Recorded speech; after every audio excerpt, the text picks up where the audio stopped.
Assalamualaikum warahmatullahi wabarakatuh. Sebelumnya saya akan memperkenalkan diri saya. Saya Muhammad Nathanael Parajala Putra dari kelas 1 SB Universitas Indraprasta PGRI reguler sore. Bismillahirrahmanirrahim.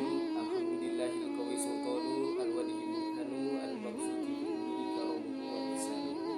Asyhadu an la ilaha illallah wa asyhadu anna Muhammadan abduhu wa rasuluh, amma ba'du. Yang terhormat Bapak dosen Asy'ad STHI MPD, dan yang terhormat para rekan-rekan mahasiswa ataupun mahasiswi Universitas Indraprasta PGRI reguler sore kelas 1 SB yang dirahmati Allah Subhanahu wa taala.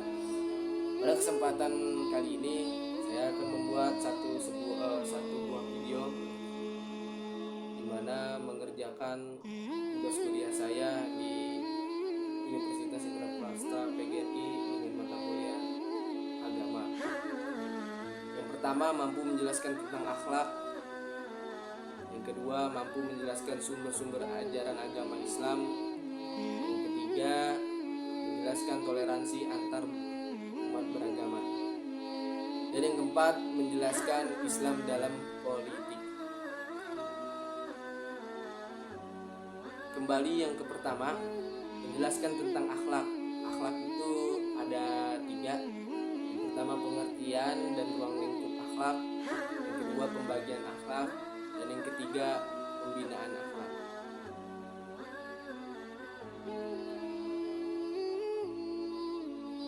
Yang pertama, pada dasarnya akhlak bersumber pada nilai-nilai syariat Islam. Ruang lingkup akhlak meliputi akhlak kepada Allah, akhlak kepada manusia, serta kepada alam semesta. Dari sisi penyerapan makna akhlak juga dapat menimbulkan perkembangan makna, yakni etika atau moral. Terus yang kedua, pembagian akhlak. Secara garis besar dikenal 2 jenis akhlak, yaitu akhlak al-karimah, tanda kutip akhlak terpuji, dan yang kedua akhlak yang baik dan benar menurut syariat Islam, dan akhlak mazmumah atau akhlak tercela. Akhlak yang tidak baik dan tidak benar menurut syariat Islam itu adalah akhlak mazmumah. Terus yang ketiga, pembinaan akhlak. Pembinaan akhlak merupakan suatu usaha, tindakan, dan kegiatan yang dilakukan melalui usaha sendiri dalam rangka mengembangkan akhlak para anak didik agar mereka mempunyai akhlak yang mulia dan memiliki kebiasaan yang terpuji, atau dengan kata lain, anak didik diharapkan bisa menjadi pribadi yang berakhlak karimah. Itu dari bagian-bagian akhlak. Yang kedua, saya akan menjelaskan sumber-sumber ajaran agama Islam. Yang pertama itu ada Al-Quran, isi dan sistematiknya. Al-Quran berasal dari bahasa Arab yang artinya bacaan atau perkumpulan. Al-Quran berarti bacaan karena Al-Quran merupakan kitab yang wajib dibaca dan dipelajari, dan berarti himpunan karena Al-Quran merupakan himpunan firman-firman Allah Subhanahu wa taala atau tanda kutip wahyu. Menurut istilah, Al-Quran adalah kitab suci umat Islam yang berisi firman-firman Allah Subhanahu wa taala yang diwahyukan dalam bahasa Arab kepada Rasul atau Nabi terakhir, yaitu Nabi kita Nabi Muhammad SAW, yang membaca adalah ibadah. Al-Quran adalah sumber ajaran agama Islam pertama dan utama yang memuat firman-firman Allah atau wahyu Allah yang disampaikan oleh malaikat Jibril kepada Nabi Muhammad SAW sebagai Rasul Allah sedikit demi sedikit selama 22 tahun 2 bulan 22 hari, mula-mula di Mekah, kemudian di Madinah. Ayat-ayat Al-Quran yang diturunkan selama kurang lebih 23 tahun itu dapat dibedakan antara ayat-ayat yang diturunkan ketika Nabi Muhammad masih tinggal di Mekah atau buka kurung sebelum hijrah kurung dengan ayat yang diturunkan setelah Nabi Muhammad hijrah pindah ke Madinah. Al-Quran terdiri dari 30 juz, 114 surat, 89 surat Makkiyah, dan 25 surat Madaniyah. 6.236 ayat, 4.726 ayat dari surat Makkiyah, dan 1.510 ayat dari surat Madaniyah. Ayat-ayat yang diturunkan ketika Nabi Muhammad masih berdiam di Mekah disebut ayat-ayat Makkiyah. Sedangkan ayat-ayat yang turun setelah Nabi Muhammad hijrah ke Madinah itu disebut ayat-ayat Madaniyah. Dan yang kedua, as-sunnah, al-hadis, fungsi dan artinya. Al-hadis merupakan sumber ajaran Islam yang kedua dari Al-Quran. Dilihat dari sudut periwayatannya, jelas antara hadis dan Al-Quran terdapat perbedaan. Hadis menurut bahasa yaitu sesuatu yang baru, menunjukkan sesuatu yang dekat atau waktu yang singkat. Hadis juga berarti berita yang itu sesuatu yang diberitakan, diperbincangkan dan dipindahkan dari seorang kepada orang lain. Dalam kedudukan sebagai penjelas, hadis kadang-kadang memperluas hukum dalam Al-Quran atau menetapkan sendiri hukum di luar apa yang ditentukan Allah dalam Al-Quran. Dalam uraian tentang Al-Quran telah dijelaskan bahwa sebagian besar ayat-ayat hukum dalam Al-Quran adalah dalam bentuk garis besar yang secara amaliyah belum dapat dilaksanakan tanpa penjelasan dari hadis. Dan yang ketiga, al-istihad, macam-macam bentuk istihad menurut jumhurul ulama. Yang pertama, satu itu ada qiyas, yang kedua ihtisan, yang ketiga maslahah mursalah, yang keempat ada sudud jariyah, yang kelima ada istishab, enam ada urf, 7 ada istihad mutlak, dan yang kedelapan ada istihad fi al-madhab, atau tanda kutip al-madhab adalah pendapat imam tentang hukum agama.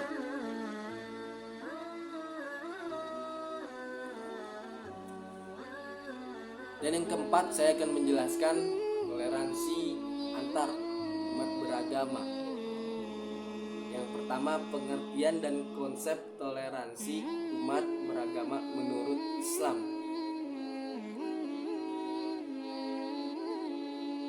Toleransi atau as-samahah dalam bahasa Arab adalah konsep modern untuk menggambarkan sikap saling menghormati dan saling bekerja sama di antara kelompok masyarakat yang berbeda, baik secara etnis, bahasa, budaya, politik maupun agama. Dan yang kedua, problematika kehidupan umat beragama. Pastinya di setiap umat agama itu ada problematikanya ataupun konflik-konflik umat beragama, umumnya tidak murni disebabkan oleh faktor agama, tetapi oleh faktor politik, ekonomi, atau lainnya, kemudian dikaitkan dengan agama. Sedangkan yang terkait agama dengan persoalan agama, di samping karena munculnya sikap keagamaan secara radikal dan intoleran pada sebagian kecil kelompok agama, juga dipicu oleh persoalan tentang pendirian rumah ibadah dan penyiaran agama serta tuduhan pedoman agama. Persoalan pendirian rumah ibadah merupakan faktor yang banyak mempengaruhi terjadinya perselisihan atau sikap toleransi atau sikap intoleransi. Memang tahun 2014 toleransi beragama ini berkembang lebih baik daripada tahun-tahun sebelumnya. Tetapi masih ada beberapa peristiwa gangguan atau penghentian pembangunan rumah ibadah yang sudah mendapatkan izin sah. Dan yang ketiga, upaya mewujudkan Islam sebagai rahmatan lil alamin. Rahmatan lil alamin diambil dari dua kata, yakni rahmatan dan lil alamin, di mana rahmat mempunyai arti yakni kasih sayang dan lil alamin mempunyai arti yakni seluruh alam. Adapun istilah rahmat yang dimaksud dalam rahmatan lil alamin yakni Allah Subhanahu wa taala memberikan rahmat kepada seorang muslim dan orang kafir, di mana rahmat tersebut diberikan orang muslim berupa petunjuk dan keimanan serta memasukkan dalam surga dengan syariat orang muslim tersebut mengerjakan amalan ataupun perintah Allah Subhanahu wa taala dan menjauhi segala larangan yang telah ditetapkan oleh Allah Subhanahu wa taala. Dan yang keempat, saya akan menjelaskan Islam dalam politik. Yang pertama itu ada pengertian politik Islam. Konsep politik tradisional dalam Islam antara lain kepemimpinan oleh penerus Nabi yang disebut khalifah atau tanda kutip imam dalam Syiah. Pentingnya mengikuti hukum syariah, kewajiban bagi pemimpin untuk berkonsultasi dengan Dewan Syura dalam memerintah negara, dan kewajiban menggulingkan pemimpin yang tidak adil. Dan yang kedua, tujuan politik Islam. Adapun tujuan politik Islam yaitu untuk membangun sebuah sistem pemerintahan dan ketenagaraan yang tegak, dan pastinya sistem pemerintahan dan tata negaraan itu dibangun dengan berlandaskan pada hukum dan syariah dalam Islam. Yang ketiga, prinsip politik Islam. Yang pertama itu satu, prinsip pemerintah, dan yang kedua prinsip keadilan, ketiga prinsip musyawarah atau ijma, keempat prinsip penjualan, dan yang kelima prinsip hak, dan yang keenam kewajiban negara dan rakyat, dan lain-lain. Dan yang terakhir, kontribusi agama Islam dalam perpolitikan nasional. Kontribusi umat Islam dalam perpolitikan nasional. Kontribusi umat Islam dalam perpolitikan nasional tidak bisa dipandang sebelah mata di setiap masa dalam kondisi perpolitikan bangsa ini. Islam selalu punya pengaruh yang besar sejak bangsa ini belum bernama Indonesia, yaitu era berdirinya kerajaan pada masa tersebut. Hingga saat ini pengaruh perpolitikan bangsa kita tidak lepas dari pengaruh umat Islam. Terima kasih banyak. Semoga video ini bermanfaat. Kurang lebihnya mohon maaf.